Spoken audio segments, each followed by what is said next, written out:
Start. नमस्कार दोस्तों। इससे पहले वाले वीडियो में जैसा कि मैंने आपको बताया था कि five important components of fitness assessment, तो इसमें सबसे पहले नंबर पे हमने रखा था कार्डियो रेस्पिरेटरी फिटनेस। तो उससे हमको ये पता चलेगा कि क्लाइंट्स जो एक्टिविटीज़ कर रहे हैं उनका मैक्सिमल एरोबिक पावर कितना है। तो इसको हम लोग अलग अलग कैटेगरी वाइज हम लोग एनालाइज कर सकते हैं। तो यहाँ पर हम लोग जो देखते हैं वो ये है कि सबसे पहले जो है वो हमने डाला है maximum aerobic power by age men. तो मेन जो है इसमें मेल और फीमेल के लिए अलग अलग प्रोसीजर है, अलग अलग क्राइटेरिया है, कैटेगरी है। तो सबसे पहले हमने 20 to 29 वाले एज के लिए रखा है। तो यहाँ पर परसेंटाइल है, अगर हम बहुत ज़्यादा हाईली एक्टिव या एथलीट हैं या बिल्कुल वेल वर्स्ड हैं, हमारी फिटनेस जो लेवल है वो काफ़ी हाई है, तो हम लोग उसको 95 और समथिंग अराउंड हम रखेंगे मैक्सिमम एरोबिक पावर जो है। तो यहाँ पर हम लोगों ने देखा है कि जनरली जो यूज़ होता है, जो एक नॉर्मल लोग हैं उनके लिए हम लोग यूज़ करते हैं 60 to 80% ऑफ VO2 मैक्स। तो 60 to 80% जो है VO2 मैक्स, ये हमारा टारगेट रेंज हुआ। तो इसको हम लोग कैसे एनालाइज करेंगे? तो सबसे पहले हम लोग समझ लेते हैं कि VO2 मैक्स हम लोग एनालाइज कैसे करेंगे। तो यहाँ पर एक फिक्स्ड एज क्राइटेरिया के हिसाब से ये फिक्स VO2 मैक्स ml/kg/मिनट है। तो बहुत ही सिंपल है, ये कॉम्प्लिकेटेड नहीं होना चाहिए, बहुत ही इजी वे में आपको समझाएंगे। तो अगर कोई बंदा 20 से लेके 29 ईयर्स का है तो उसका सुपीरियर जो मैक्सिमम एरोबिक पावर होगा वो 59.8 VO2 मैक्स ml/kg/मिनट, ये उसका होगा। तो यहाँ पर हम लोगों ने देखा कि ये बंदा है 29 ईयर्स का। तो 29 ईयर्स के लिए हमने लिया क्या, 60 to 80%, जो बहुत ज़्यादा भी नहीं है, बहुत कम भी नहीं है। तो यहाँ पर हम लोगों ने देखा कि 60 to 80%। तो सबसे पहले हम लोग ये देखेंगे कि 80% में आता कितना है।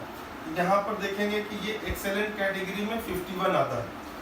तो 51 को हमने लिया। यहाँ पर 0.1 या समथिंग अराउंड को नहीं लिया जाता है, राउंडेड अबाउट लिया जाता है। तो ये 51।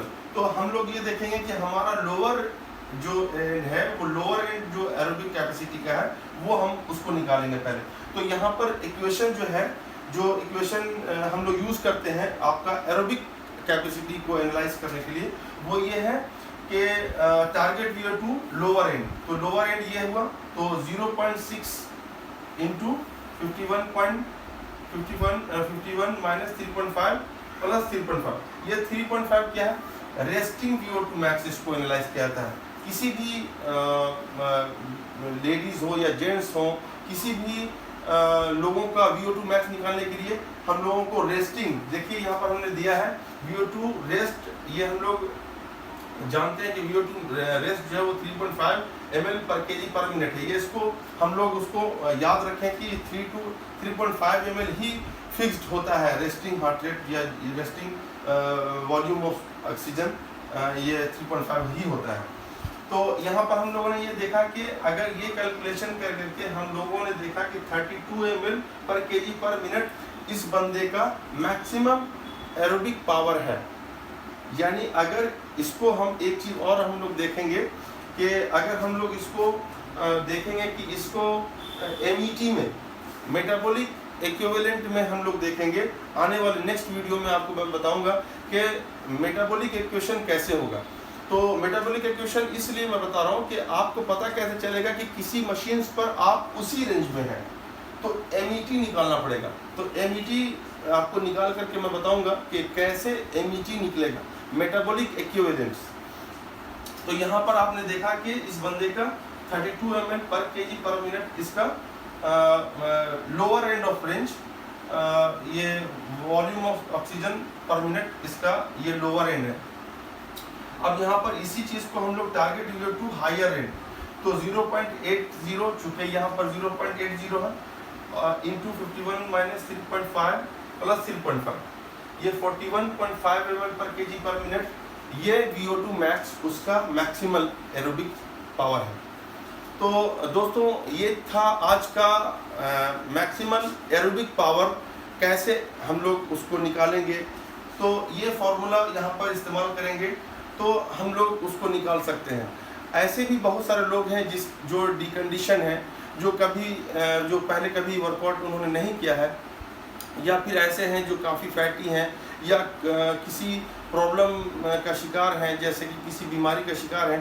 तो ऐसे लोग को और भी ज़्यादा कम करके ये इंटेंसिटी हम लोग देंगे। ये हो सकता है कि 45% हो, या फिर ये 40% हो, ये 60% हो। ये कंडीशन के ऊपर में हम लोग डिपेंड करता है कि उसको कितना इंटेंसिटी दिया जाएगा।